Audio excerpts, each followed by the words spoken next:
recording here. So similar to what happened in the transmitter side, we will see here that we will start at the receiver side to talk a little bit of mathematical principles. Well, the word little bit is assuming that you still remember parts of your probability and statistics course, okay? Because in the previous part, we were mainly dependent on signals and systems, if you remember. Most of the concepts were more dependent on signals and linear systems and so on. In this part, we will have to go and visit probability a little bit. Particularly the Gaussian random variable, how you can deal with it.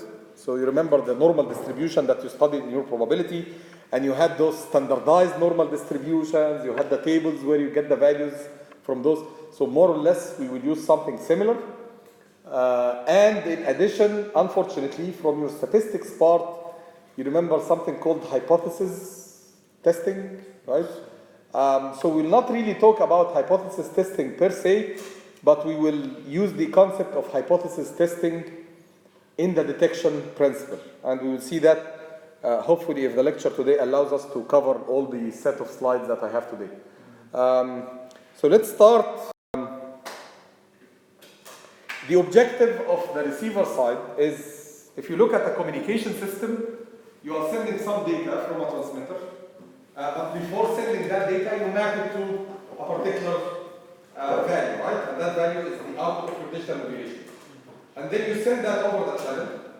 If your channel was pure, has no noise, has no effect, has no distortion, nothing, then you will receive exactly the mapped signal, and all you have to do at the receiver is just inverse map, right? So if you know exactly what was the mapping at the transmitter, you would be able to do an inverse lookup table at the receiver. So the one that receives complex numbers, and from the other side will produce the set of bit sequences, right? At the transmitter, you map some bit sequences into some complex numbers. Then, if the channel is perfect, you receive the exact complex number, right? And if you know, and that's something that would be by design, if I am a receiver for a quad system, I know that this value maps to this bits, and this value maps to this bit, and so on, right? So once I receive the values, I will map it into the bits, and then I've recovered my signal, correct? But this is assuming that the channel is perfect. No distortions, no noise, nothing. The reality is, your channel adds both distortion, which is kind of multiplicative value to your signal, and noise, which is an additive value to your signal. And I mentioned this to you before. If we call the received signal Y or R or whatever, let's say Y is the received signal, it's equal to your transmitted signal, so this is received, right? It's equal to your transmitted signal multiplied by some, this is called channel distortion,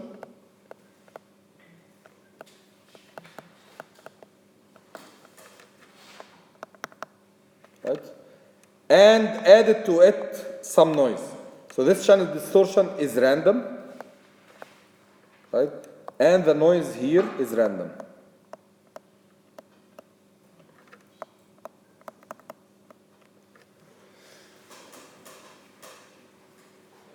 Distortion. Okay. And don't forget that this noise is added at the electronics of the receiver, as I mentioned to you earlier, right? Okay.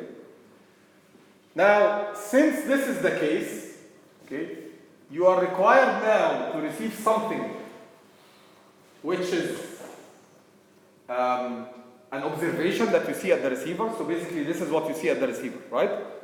And then you are required from this observation to actually figure out what was this, what was X. So you are required, after observing Y, which is what you receive, to figure out what was X. Okay? Since alpha and n are random, you cannot do this with perfection. So you can do this with certain error limits or certain error rate. Okay? Your objective is going to be to minimize, as a receiver, your objective is going to be to minimize this error probability or this error rate. Okay?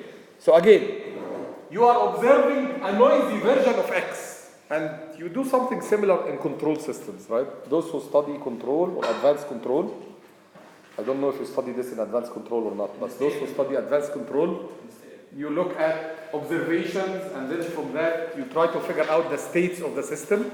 And if your observations were noisy observations, then you cannot immediately recognize the different states of the system, but you can estimate the states of the system, right? With certain error bound. I'm not sure if any of you is taking advanced control and if you study this in advanced control, but typically it is taught in advanced control. Anyways, so the idea here is you have an observation Y, you want to estimate X. So out of this receiver, right? So out of the receiver, this is the receiver, you get Y through the channel, which is all this, right? And the output of this is going to be some estimation of the transmitted signal. That's why we call it X hat. Because sometimes it might not be exactly equal to the transmitted signal. Might be different. And in this case, you will have errors. Okay? Okay? Any questions so far on the objective? Okay. Now, in order to study this system, it's quite complicated to study it this way. A simpler version of this system is simply to ignore distortion and you only focus on the basic. And the basic case is Y equals X plus some noise. And this is called an additive white Gaussian noise channel. So a channel that does not have any imperfections except noise. It only has noise.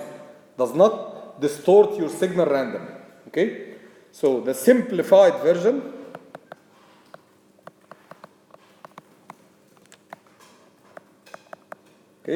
is additive white Gaussian noise channel. Okay? And this is given by Y is equal to X plus some noise N. Okay? Where this is the only random part. Okay? Not only that, but also because we are studying digital communication, X has only a finite set of possible values. So my transmitted signal, if I'm sending zeros and ones, can only be a 0 or a 1, right? If I'm sending modulated signal, then it can only be symbol 1 or symbol 2 or symbol 3 or symbol 4, for a quant, for example, right? Or it can only be 1, 2, 3, 4, 5, up to 8 if I'm using 8 PSK, for example, right? There are only finite set of possibilities for X, right? So in addition to this, since we are studying digital communication, right, X belongs to a finite set of possible values.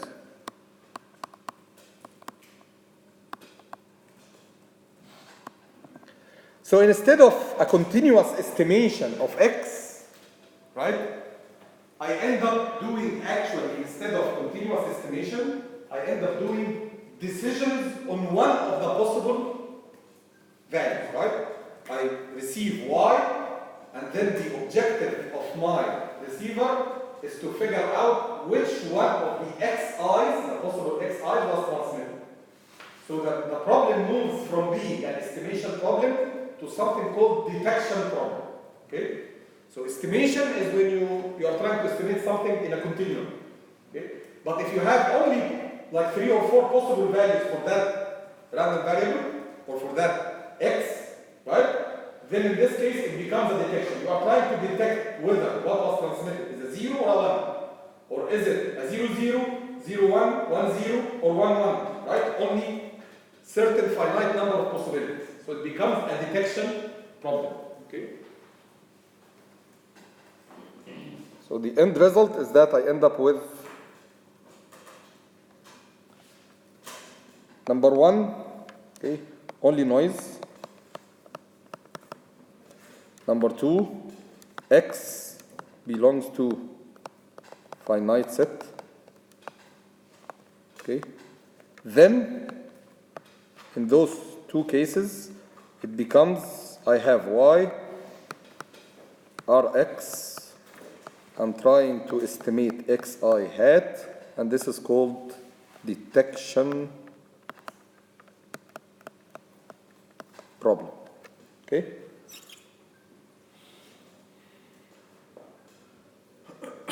So I have an observation, which is a noisy version of my transmitted signal, and I want to detect what was actually transmitted out of the all possible values of x. Okay? Now, before moving to the detection problem, we are dealing actually with a very specialized case of detection problems where we are detecting in Gaussian noise. Because our channel noise, we mentioned before that for digital communication, for communication systems in general, right, the noise on the channel is typically following a normal distribution. And that's called also a Gaussian distribution. Okay? So we are actually trying to detect in Gaussian noise. Okay? If the randomness is something other than Gaussian, all the rules that we apply here are not going to be true. So the rules that we will apply here and the equations that we will go through are specifically for Gaussian noise. Okay? For additive white Gaussian noise. Noise which is added to your parameter that you are trying to estimate, and that noise follows a Gaussian distribution. Okay? So Yes? what makes a noise different from a Gaussian noise? I mean, what makes the noise not follow? If it's man-made noise, for example, interference. Now, thermal is Gaussian. Thermal is the additive Gaussian noise. But if it's man-made, like for example interference from other users, that's a noise, right? Because it's undesirable, right? But in that case, might not, unless you have too many interference at the same time, and they are totally uncorrelated, they are not sending the same data. Otherwise, you will have something other than Gaussian. That's an example. Okay?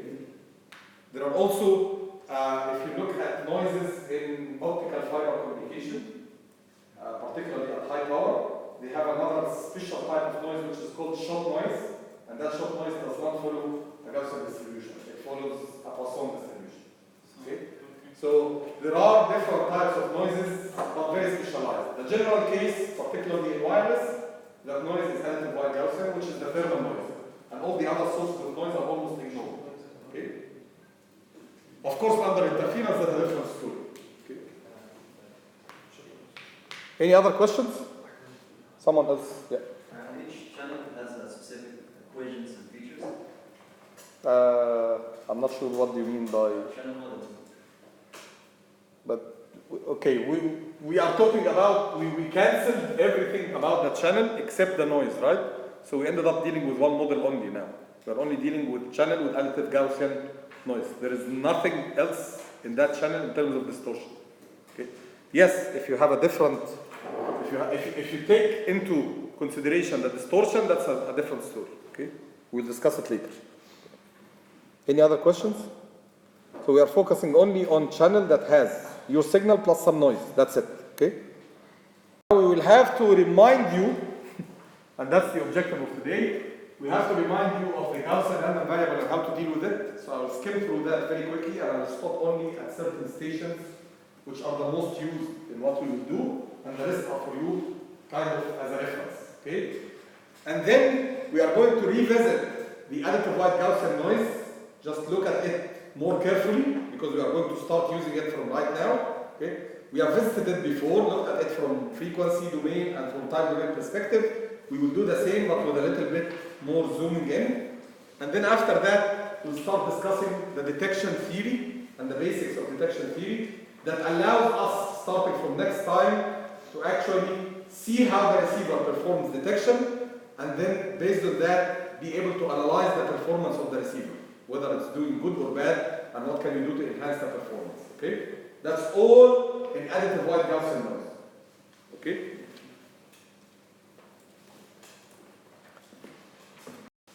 So the Gaussian variable. This slide is all about the fact that Gaussian is important and we care about it, and we model noise as Gaussian because any collection of random processes added together will eventually evolve as a Gaussian or a normal distribution, right? Gaussian and normal is the same thing, by the way, okay? The Gaussian probability density is typically represented by two important parameters, the mean and the variance, right? This is typically called sigma square, not v square, but I don't know why v square notation is used in the book, okay? The probability density function generally looks like what we see here for one variable. You can also have a joint Gaussian distribution for more than one variable, but here we are looking at Gaussian with one variable. The Gaussian curve is centered around its mean value, right? And the width here is controlled by the variance. So the more variance, the more spread is the Gaussian random variable. These are like basic things, right? An important class of Gaussian or normal distributions is what we call the standardized normal distribution, which is a Gaussian or normal distribution that has a variance equal to 1 and a mean equal to 0. Okay? Why this is important? Because this has been tabulated, has been put into tables, and then any Gaussian distribution, if you want to calculate probabilities over any Gaussian distribution, you can map that into the standardized and then get the value directly from the tables.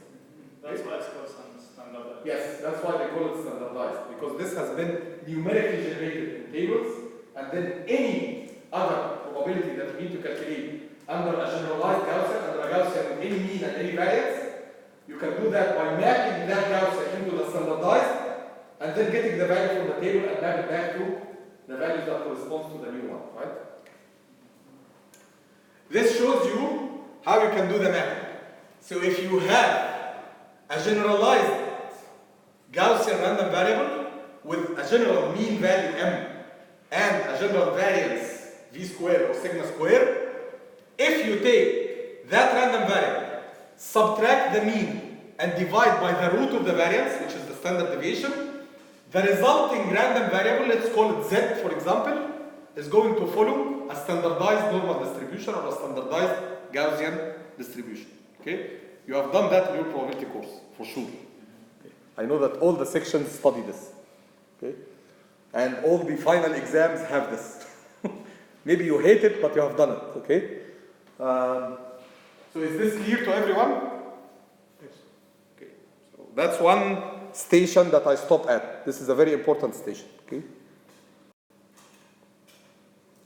Now, generally speaking, the tables that you see for the Gaussian distribution, the standardized Gaussian distribution, are actually providing you with the probability cumulative distribution function of the standardized Gaussian, which is basically the probability that your standardized Gaussian is less than or equal to a particular value. So typically you have tables, right? Okay. We are not going to use the tables here in this course, right?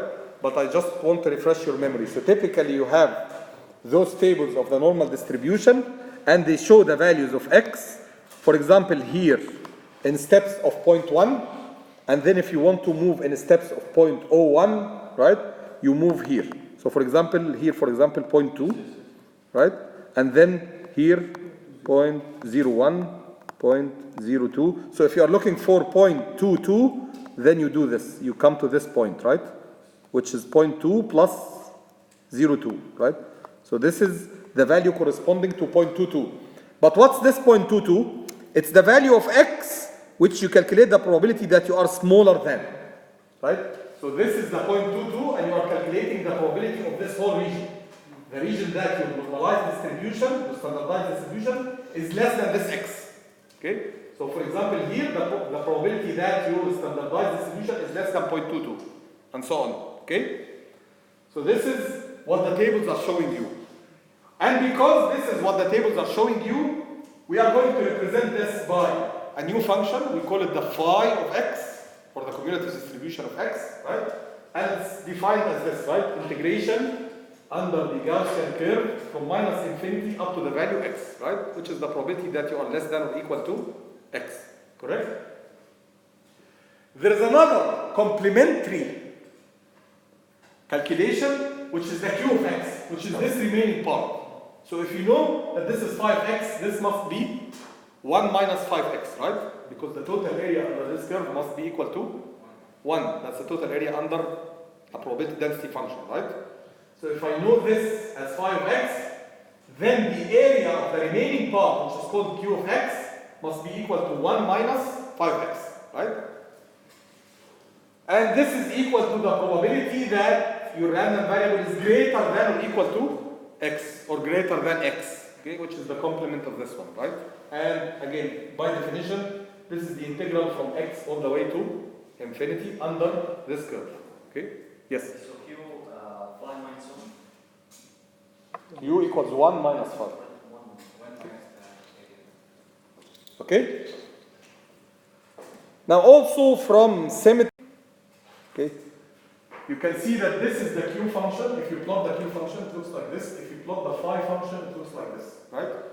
And you can figure it out also by looking at the integral that you are doing under the curve. You will find that from symmetry, the Q of x is equal to the 5 minus x, right? This is a mirror image of this, right? These two functions are mirror image of each other. So you can deduce that if Q of minus x, if Q of minus x is equal to 5x, right, the mirroring, and you know that Q of x is equal to 1 minus 5x, which we saw in the previous slide, then substituting here, you can find that Q of minus x is equal to 1 minus Q of x. So if you are calculating the probability on the negative side, right, if you are calculating this probability, so this is minus x, right? If you are calculating the probability that you are less than minus x, Q of minus x means that you are greater than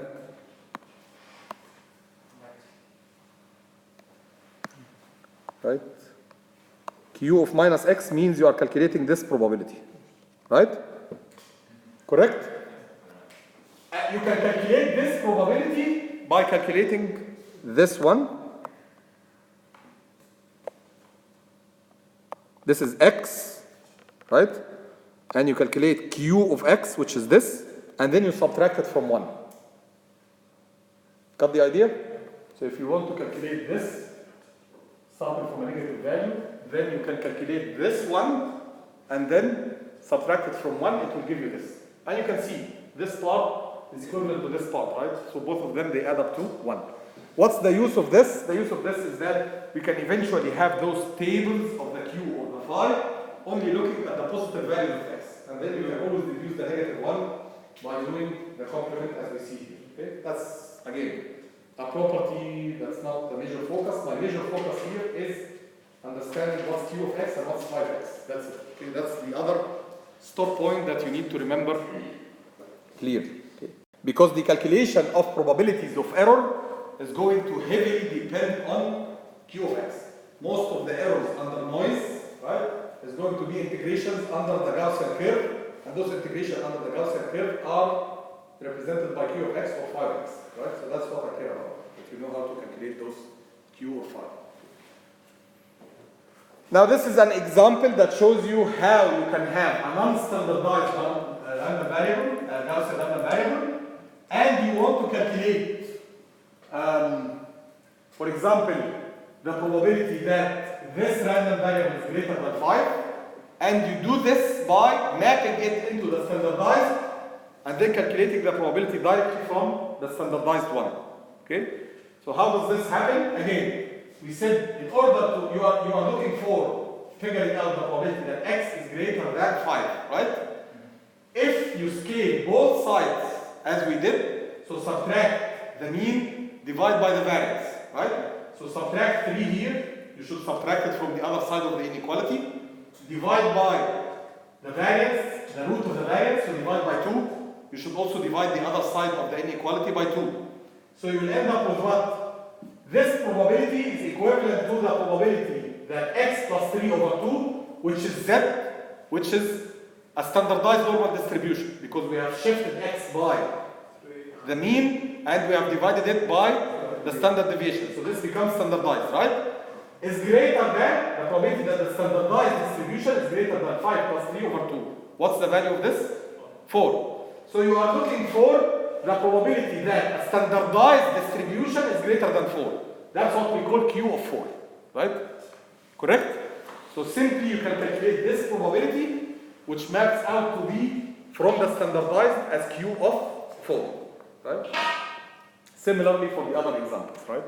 The phi, here it maps to the phi, or again the q, and here if you are trying to do it over a certain range, right? So x is greater than 1, less than 4, it becomes x plus 3 over 2, that's the standardized, greater than 2, less than 3.5, right?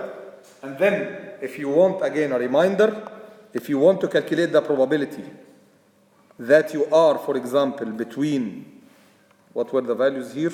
Okay, so let's take the exact values, between 2 and 3.5, right? So you want to calculate the probability of this part, right? You can think of it as this whole area, right, minus this area, right? Or you can think of it as, yeah, so the two phi's, as we mentioned. So from the left, so this whole area minus this area, right? If you subtract these two, and that's what you have in this expression, right? So this whole area up to here, you subtract from it this whole area, right? The first one is 3.5, which is from minus infinity up to 3.5, and then you subtract from it from minus infinity up to 2, which is 5, 2, right? We can do Q2 minus Q3. Yes, you can do it with the Q or with the phi. You will get the same result. And if you substitute here phi equals 1 minus Q, you will end up again with the same equation, which is going to be Q2 minus Q3.5. Okay? Again, nothing new in this concept of doing regions or whatever. You should have studied this already in your course. Okay. And this is another example where, what if I have some, again, this is, maybe we will encounter one or a couple of this example later on, but not very common. What if you have higher orders of x, right? So instead of x, you are dealing with x squared, for example. You can simply analyze this into multiplication, right, of 2. So x squared plus x greater than 2 is equivalent to x squared plus x minus 2 greater than 0, right? And then that x squared plus x minus 2 can be analyzed into x plus 2 times x minus 1. Right? Now the probability that x plus 2 times x minus 1 is greater than 0 can only happen in two conditions, right? It must be that, we will see that there are many conditions, they will map eventually into two conditions. It must be that both of these are positive, right? Or both are negative. Now both are positive happens when x is greater than 1, right? And x is minus 2, greater than minus 2. So which one dominates? No, x is greater than 1, x greater than minus 2. The combined is going to be x greater than 1, because if it's greater than 1, it's for sure greater than minus 2. So the condition is going to be x greater than 1. Second option is that the x is less than minus 2 and x is less than 1. Right? X less than minus 2, x less than 1, it becomes x less minus 2. That dominates, right? So you end up with two situations. Either x is less than minus 2 or x is greater than 1, right? So if you want to say or, it means you calculate this probability plus this probability, right? And then by doing that, you can eventually get the probability that this condition is true. So sometimes even second orders can be mapped into first order conditions, okay? That's just an example how you can do that mapping. Again, more relevant to probability, but just to keep a fresh mind about this, okay?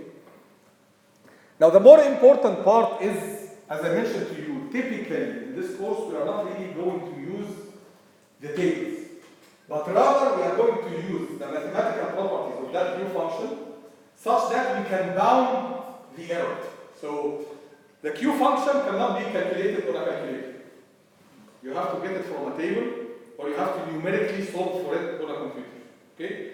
However, we know from mathematical properties that Q of x is greater than this lower bound, 1 minus 1 over x squared times e to the power minus x squared over 2 divided by x multiplied by the root of 2 pi. Again, for a given value of x, you can calculate this number, right? This is a number that you can substitute a value of x, get a value immediately, right? You cannot do this for Q of x. So that's why we are saying, okay, Q of x is typically greater than this, less than this, so it's always bounded between those two values, right? So if I want to design the worst case scenario, I will always assume that my probabilities uses the upper value, if they are error probabilities, right? If I'm calculating probabilities of something that I want to maximize, right? Then again, worst case scenario design would use the lower bound, right? Because I want to maximize, I will maximize the lower bound. If I'm doing the worst case, if I'm calculating something that I need to minimize, then the worst case scenario is to take the upper bound and minimize it, right? Correct? So that's the objective. Again, as designers, we typically use one of those two bounds. Okay, the upper or the lower, depending on whether my metric, which is dependent on the Q function, is something that I want to maximize or something that I want to minimize. Okay? Another important conclusion is that also comes from this bound. If you take the limit as x goes to a very large value, you can immediately substitute q of x equals e to the minus x squared over 2. So this is true, approximately equal, or this is a good approximation if x is very large. Okay? Typically very large compared to 1. So if it's like starting from, let's say, 50, 100, right? You can immediately, instead of calculating the q function, you can immediately calculate e to the minus x squared divided by 2. Okay?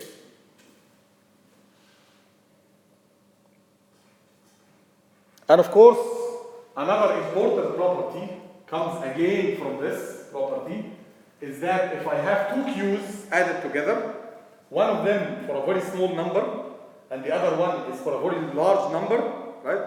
Since q is e to the minus x squared, and this decays very quickly as x increases, right? I could say that in this case, this is the dominant factor, and this one is almost negligible, right? So the q of the very high number here is negligible as compared to the q of a small number, okay?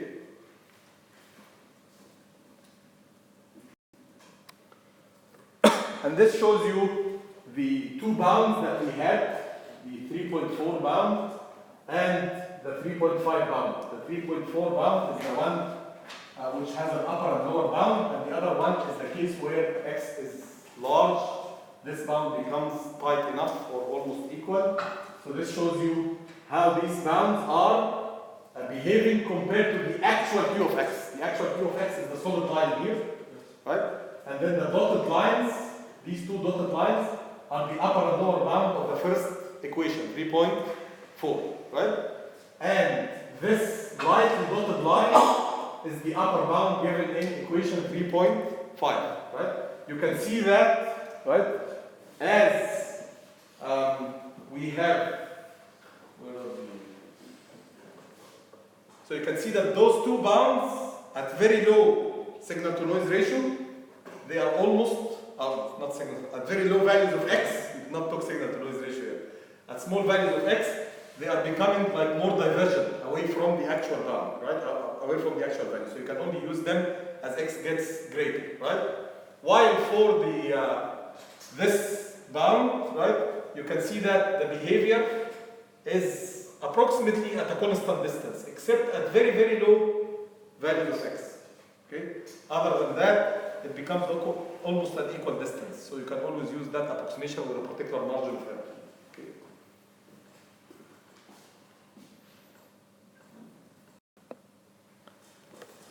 Now, as I mentioned earlier, sometimes you don't deal with only one Gaussian random variable, you might have more than one.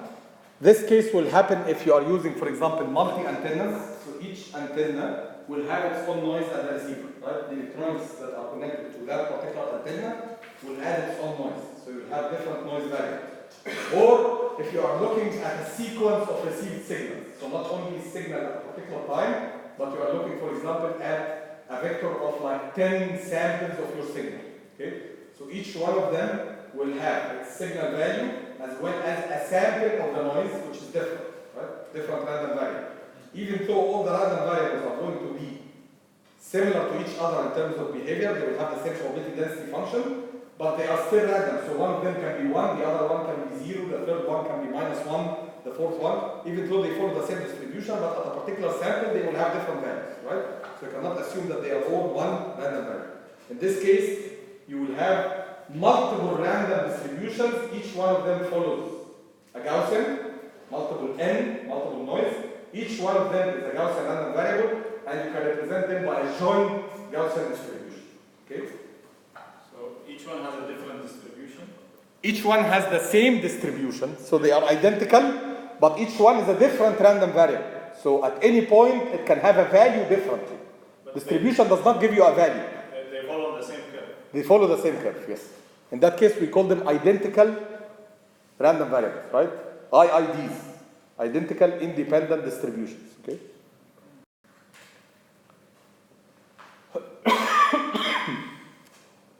So in case of dealing with more than one random variable, another piece comes into the equation, which is the variance, the covariance between those two random variables, or 3 or 4 or 5 or n, right? The covariance between two random variables is equal to the expected value of the first times the second minus the mean of the first times the mean of the second. Okay? So that's the definition of the covariance. It's the expected of the first times the second minus the expectation of the first times the expectation of the second. Okay? This is called the covariance. Or you can do it as the expected of the first minus its mean times the second minus its mean. Since these are vectors, in order for the multiplication to occur, you have to take one of them transpose and the other one this way, so the multiplication will give you eventually a number, right?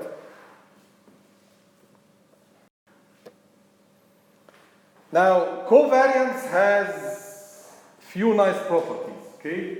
One of them is that if you do linear transformation, if you shift your random variables by adding a deterministic constant, right, the covariance does not change. It stays the same.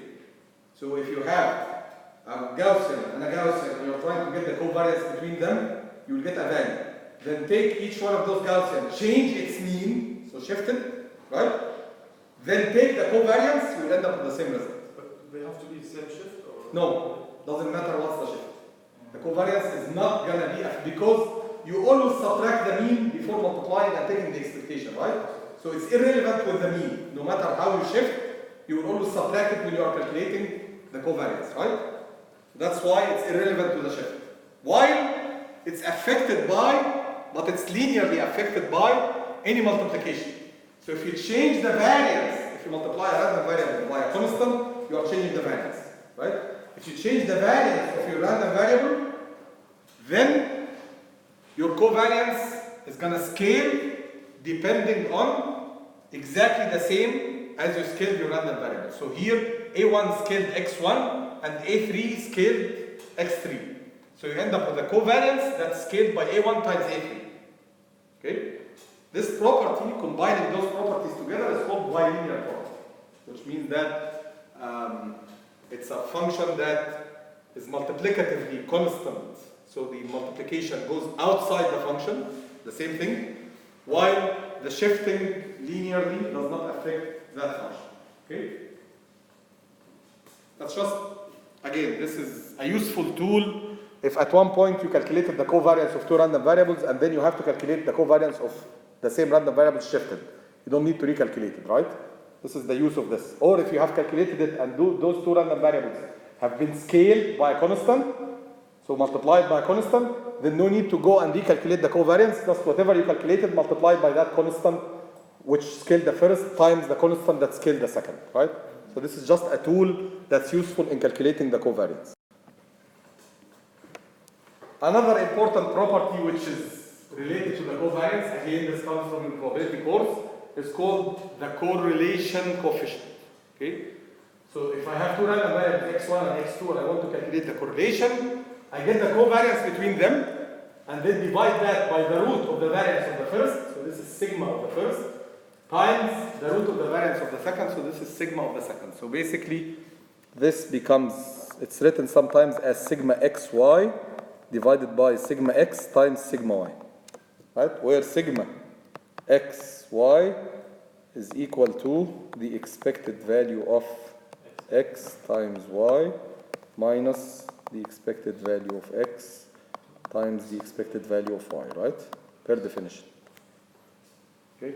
So this is the covariance, and then this is the standard deviation and the standard deviation. Okay? Now, question that goes back to your probability course. Okay? And I hope that you remember that conceptually. Two random variables can be dependent or independent, right? And they can be correlated or uncorrelated. Correct? You studied dependence and you studied correlation in your probability. Which one is more inclusive? Meaning, if two random variables are independent, can they be correlated or not? Vice versa. If two random variables are uncorrelated, can they be dependent or they must be independent? If they are correlated, they can be independent. If they are independent, they cannot be correlated. If they are independent, They cannot be correlated. كويس. Other, But if they are correlated, no, if they are uncorrelated, if they are uncorrelated, can they still be dependent or not? Let me write this. So two random variables are independent. Okay? Can they be correlated? That's one question. Second question, two random variables are uncorrelated. They don't have correlation. The correlation between them is zero. Can they be dependent? yes. Which one is yes, which one is no, which one is what? And why, of course. Yeah. So this can happen or not? Two independent random variables, but they are correlated. This can happen or not? I think yes. You think yes. Okay. Yes? Anyone else agrees? And why? No. I think no. I don't want I think. I want an answer and why. I think correlation is not based on the relation itself. Okay. Because sometimes like we have the signals that it is independent from other signals. And they are correlated? By probability, sometimes they are come the same. I mean, the correlation they give us the same value. Give us zero. A correlation gives zero means uncorrelated. No, I think I means like It means like there are a lot of things that they should. So let me ask you another question. Okay, so let's go back to probability. That's interesting. Okay.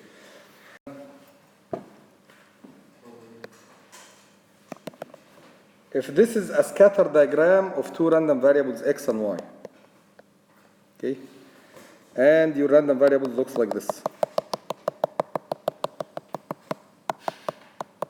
right? These are the values that occurs for these random variables, okay? Would you say that these are correlated? Would you say that they are dependent? We can. They are not correlated. We can't do that. Why they are not correlated? Because there is not all over the place. There is no trend, exactly. So correlation shows a trend. Any trend? What do you mean by any trend? Okay, let me show you something. I will explain exactly what I mean by any trend. Okay. These two random variables, x and y, and they look like this. Are these correlated? Yes, they have correlation. They show a trend, Yes, right? they show a trend. How about this? Yes, they are correlated. No, they are not. So it's a function. There is a trend, but it's not linear trend. So correlation shows some linear dependency between random variable and the other. Okay? That's correlation. Some linear dependency, right? So basically, if they are independent, they cannot be correlated because it's dependency, right? But it's not any dependency, it's linear dependency, right? However, they can be uncorrelated, which is this case, but you cannot say that these are independent. There is a relation between one and the other, right? They follow some circular dependency, right? But it's not linear dependency, okay? So correlation is about linear dependency between two random variables, while dependency is about knowing something about one of them, tells you some information about the other, regardless whether this relation is linear or not. It can be a non-linear relation, okay? So I think that summarizes the idea of correlation and dependency, okay? Any questions here?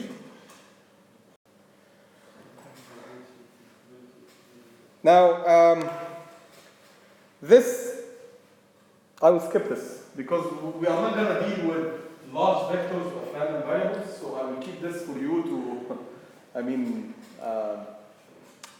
reference it, it shows you that there is kind of a separation between the evolution of correlation. I actually tried to delete this slide, but I'm not sure why it's there. It shows you that there is kind of a relation between, there is no relation between the evolution of the mean of multiple random variables, or the mean of a vector of random variables, as compared to the evolution of the covariance. So if you add, and that's again dependent on the property that we mentioned earlier, that covariance is invariant to linear transformations, right? While if you have y equals ax plus b, where x is a random variable, right? Then changing or shifting the random variable x by a constant value is not going to change the covariance, while it's definitely going to change the mean, right? The resulting variable y will have a different mean from x, right? However, the multiplicative factor here is going to change the covariance, right? For sure. But if x is a zero mean random variable, it's not going to affect the mean. Right? If x is a zero mean random variable, multiplying it by a factor is only going to change the variance, which is going to change the covariance, right? But it's not going to change the mean. So you can see that you can evolve the variance and the mean. You can change the variance and the mean independently if you want to. Okay? Yes? Okay.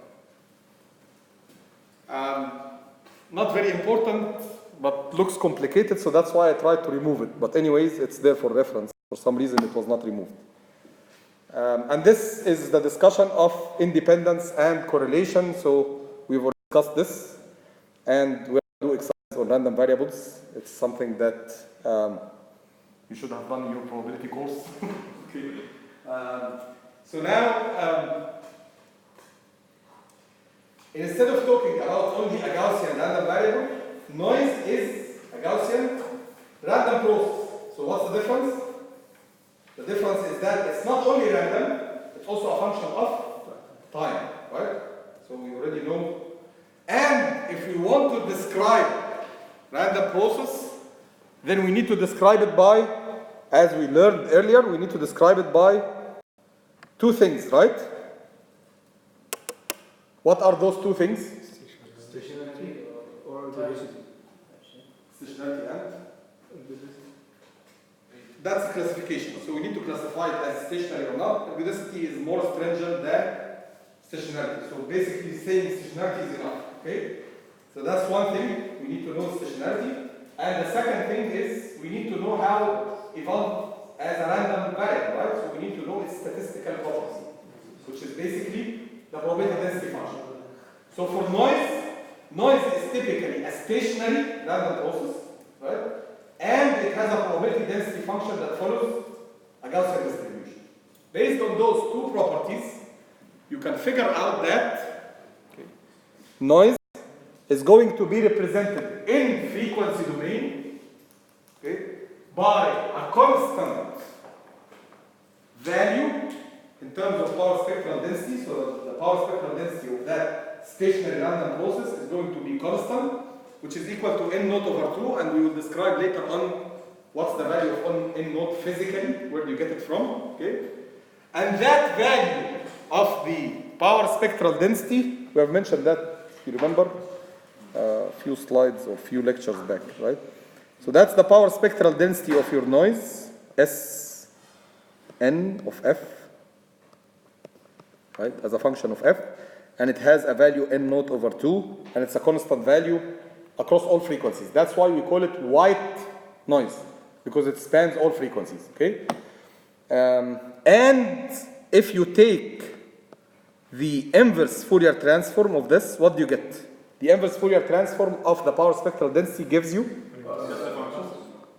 Gives you what first, before saying that the function is gonna look like a delta? What do we call this? Autocorrelation function, right? So it's gonna be your autocorrelation of noise, which is a function only of time shift between the two sample points because it's stationary, right? And that is going to be the inverse of a constant, which is a delta. So it's going to have a scale value of n naught over 2, and it's going to be a delta function in terms of time, right? So that's how it looks like as an autocorrelation function. So it's simply a delta at 0, right? Okay. Now, typically we don't use, so this is noise as a real random variable, the random variable that exists on the channel, right? Or the random process that exists on the channel. Now again, when we deal with our signals, particularly if they are modulated signals, we deal with them as complex baseband representations, right?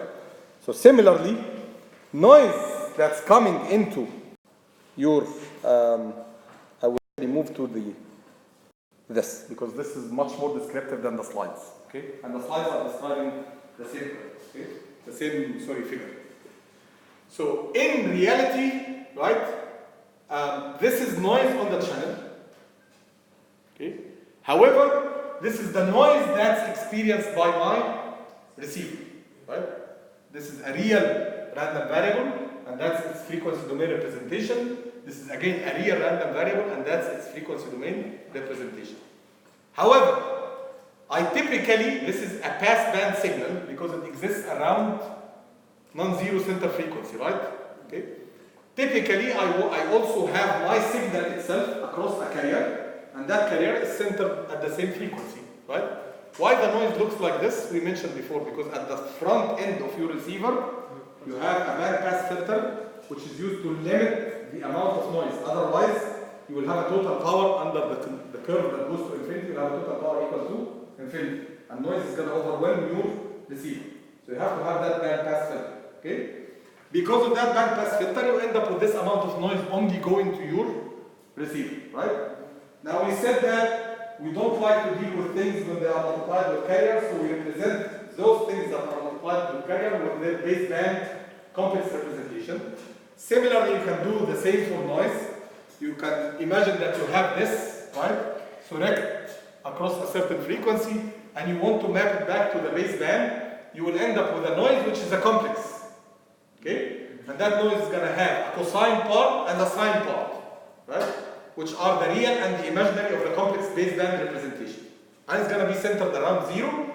You will find that once you represent this by the complex baseband representation, the magnitude, instead of being n naught over 2, will become n naught. You can think of it simply as the total area under this one plus the total area under this one. Since the width is the same, then if you want to sum those areas, you must increase the height. And that's why we end up with n naught instead of n naught over 2 for the complex case, okay? Such that this contains the same power still, okay? Now we don't like to deal with this because this is mathematically quite complicated. So we forget about the fact that it is cut, and we simply say that our noise is constant across all the frequencies. And we know that our receiver is going to limit it eventually by the bandwidth of your signal. Okay? So instead of dealing with this, we simply deal with the complex baseband representation as a constant, right? That goes from minus infinity to infinity with a value n naught. And then we know immediately that as soon as this gets into our receiver, it's going to be cut with the receiver bandwidth, right? So typically, this is how we represent our noise in complex baseband. Constant value, power spectral density, but instead of n naught over 2, it becomes n naught for the complex. If it's the real case, it's n naught over 2. Okay? So don't forget, for the complex baseband, it's n naught. For the real case, it's n naught over 2. خلاص?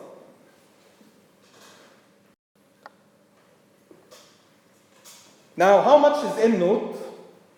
This is again electronics thermal noise. And electronics thermal noise is given by K times T naught, where T naught is room temperature, typically 30 degrees Celsius, right?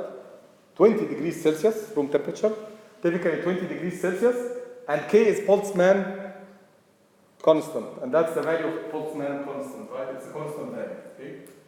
Now, temperature here is used in Kelvin instead of Celsius, so you must add 270. So you end up with a typical noise value N node, noise power spectral value N node equal to K times T, which is, where is that?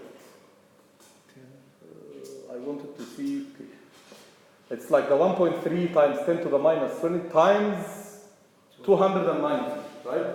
But I thought it's calculated here sometime, but anyways. So that's the typical N node, which is equal to 1.38 times 10 to the minus 23 times 290. This is the typical value for N node. Okay? And this is going to be in which units? Joule. Joule? Joule?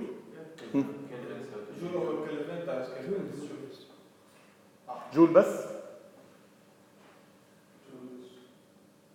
This is power spectral density. Joule over frequency. Yeah. Joule over frequency. So it's over hertz, right? So this is joule. Hmm? So it will be in watt. As we have frequency and gain time.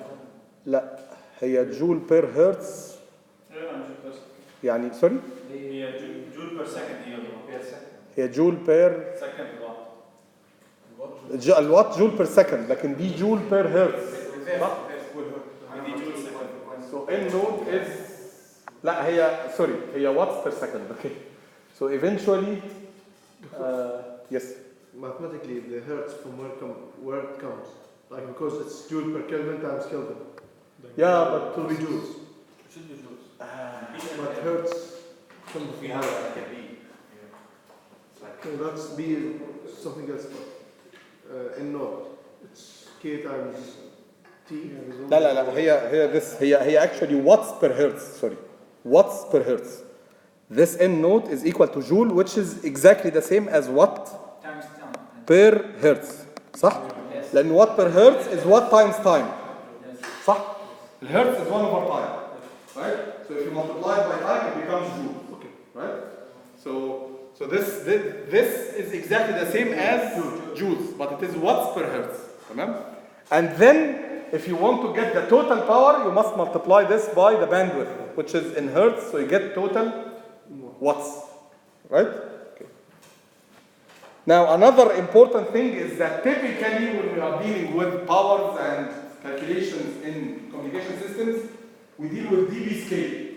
And because we do that, instead of representing our noise as directly as watts per hertz, the noise power density, or as eventually watts, we want to represent this in scale of dB. So what we do is we use something called the noise figure, right? F. And the noise figure represents exactly the value of N node but in dB. So you can think of it if I represent N node as K times T times 10 to the power F divided by 10, right? Then you will find out that this F is equal to 10 log K times T. Okay? And that we call it the noise figure. Yes? why we prefer to represent in dB, not Because typically you have transmitted power and then you have some channel gain, so that's a multiplicative factor, and then you have some channel losses, that's a divisive, so you divide by that factor, and then you have some receiver gain, you multiply by that, and then you have received power, right? So all these divisions and multiplications, if you move them to dB, they become addition and subtraction, which is much easier to calculate. So it becomes simply an addition and subtraction operation when you move to the dB scale. Okay?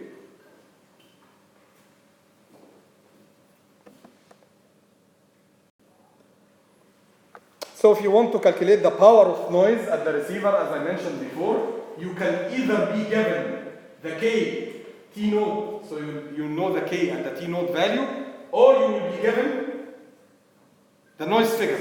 And if you have the noise figure, you can easily figure out the value of N node, right? So you will either be given N node or the noise figure. Both are equivalent. But one in dB, the other one is in watts per hertz or joule, right? Okay. And then if you want to calculate total power, you must multiply this by the bandwidth of your receiver. Okay? That's the total noise power at the receiver. Now, if you want to calculate signal to noise ratio, and I'll stop at this point. عارف انكم بتتململوا عايزين تروحوا.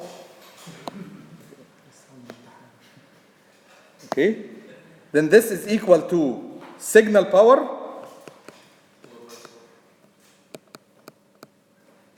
over noise power. Okay? So what's your noise power?